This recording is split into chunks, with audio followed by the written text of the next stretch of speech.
Morning, everyone. Today is Wednesday, December 4th, 2019 at 8:40 a.m. Gonna do a video watches today.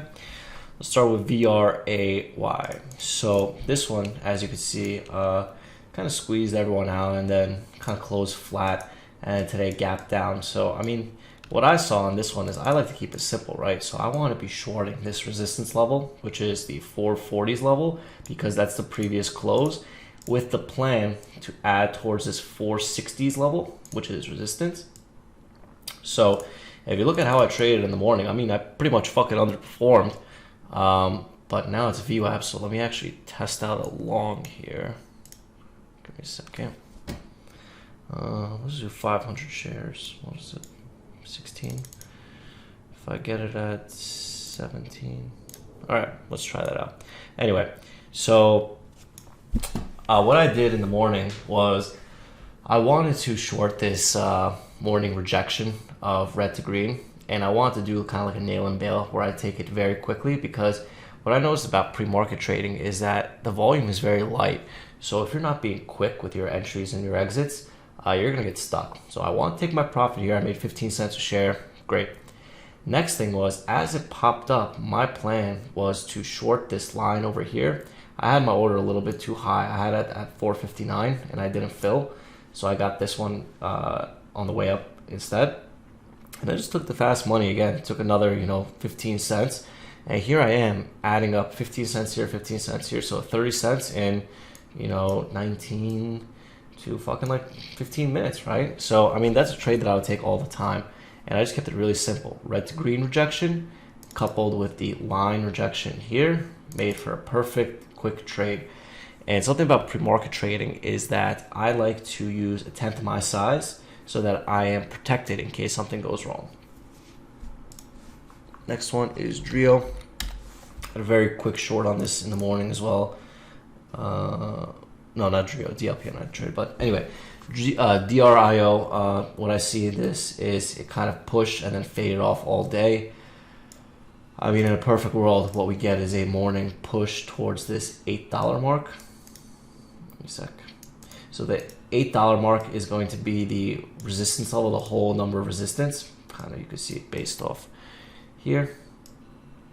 So I see a whole number of resistance. This is 790, but I like to round it up to 8 because 8 is like the whole number, right? So essentially what I want to do on this is I want to short a pop to 8, add towards 820 using 30% of my size, and then I will either A, add to my winner, or B, cut it off. And I just want to keep it simple, man. I just want to keep it simple. If this pops, let it pop to my levels. If not, then I don't want to touch it. DLPN, I had like a really quickie short in the morning. Nothing of size, just to kind of test out the waters. What I see here in the morning is kind of like a resistance level at 130. So that was kind of what I was playing on in the morning, and now it looks like it's just fading off. These penny stocks are really tough because they try to hold a $1 bid for the minimum NASDAQ listing requirements. So, I mean, I expect there to be some support at $1, but I mean, in a perfect world, we got to pop 120, 130 to short. I don't really see anything else yet. It hasn't really been a market lately where there's too many runners pre-market. A lot of the shit happens at the open. So just going to, not into OTLK. Oh, wow. I missed this one. Okay, I like this.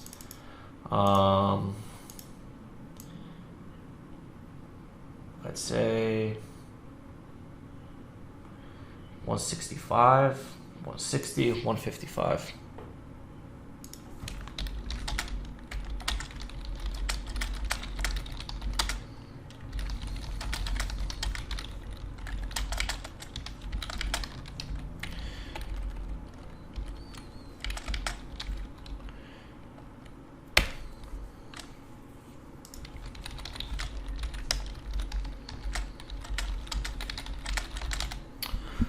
All right, I think that should be it. Looks like I might have failed this VRAY. I got a 417.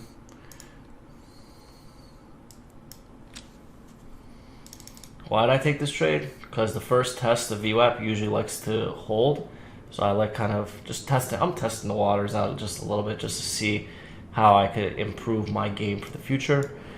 I mean, it's not a trade that's gonna really make me rich, but I mean, fuck it. Like, there's no real, doesn't matter. Anyway, I'll sell it and then I'll move on. Thanks, guys.